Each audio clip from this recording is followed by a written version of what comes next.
This is news and education, not financial advice. Digital asset markets are volatile. Do your own research and consult a qualified advisor before participating. Links to all sources used today are available in the description.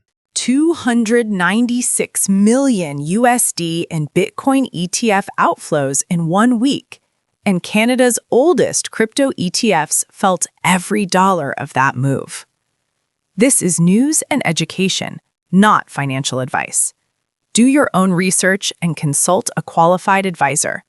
Links to every article in the description.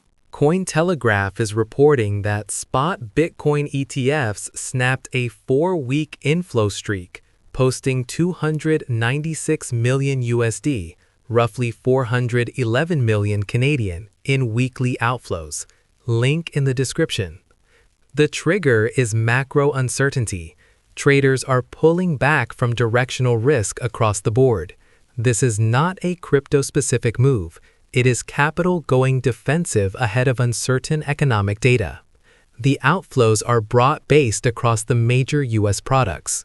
Here is why this matters directly for Canadian investors. Canada approved crypto ETFs before the United States. BTCC, ETHH, and BTCX launched in 2021, years ahead of the U.S. products. When institutional sentiment shifts in the U.S. products, it flows through to Canadian ETF pricing and AUM as well.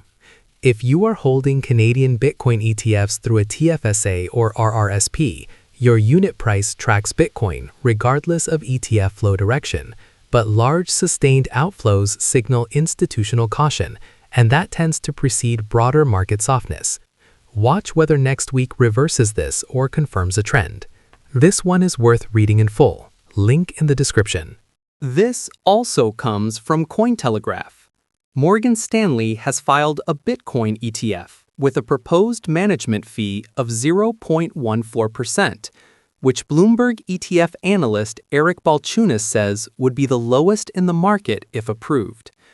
Morgan Stanley's 16,000 financial advisors manage 6.2 trillion USD, approximately 8.6 trillion Canadian in client assets. Link in the description. The fee is a signal.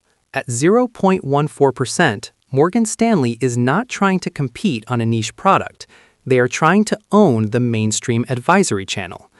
Balchunas noted that advisors will have no friction recommending this product at that price point. The Canadian angle here is competitive pressure on domestic products. Canada's ETF providers, Purpose, CI Galaxy, Evolve, currently charge higher management fees than what Morgan Stanley is proposing. If U.S. institutional products keep compressing fees, Canadian providers will face pressure to follow.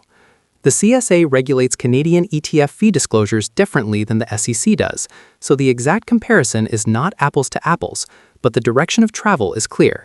This is worth watching if you are comparing Canadian ETF options on Newton or Wealthsimple. Read the full Cointelegraph piece, link in the description. CoinDesk is reporting that Canada is moving to ban cryptocurrency donations for federal election campaigns, following a similar move by the United Kingdom. Link in the description. The policy rationale is transparency and anti-money laundering compliance. Crypto donations are difficult to trace to beneficial owners, which creates a FINTRAC compliance gap in the existing political financing framework. This is a direct Canadian regulatory development, one of the clearest signals we have seen that federal policymakers are treating crypto as something that needs to fit inside existing compliance infrastructure, not sit outside it. For everyday Canadian crypto holders, this does not change anything about buying, selling, or holding, but it is a reminder that Ottawa is actively legislating around crypto use cases. The direction is towards tighter controls, not looser ones. That context matters when thinking about how future CRA and FINTRAC guidance will likely develop. Go read the full CoinDesk piece, link in the description. 3 stories pointing in the same direction today. Institutional capital is cautious, fee compression is accelerating, and Canadian regulators are drawing lines around crypto use. None of this changes the fundamentals. Bitcoin is at 66,357 USD, or 92,239 Canadian, but the context around it is shifting. What to watch heading into next week, whether ETF flows reverse or confirm a second week of outflows. That will set the tone for April. All 3 articles are linked in the description. Read the ones that matter to your situation. Subscribe at CanadianCryptoNews.ca for daily curation at 6 a.m. Eastern. This is Canadian Crypto News.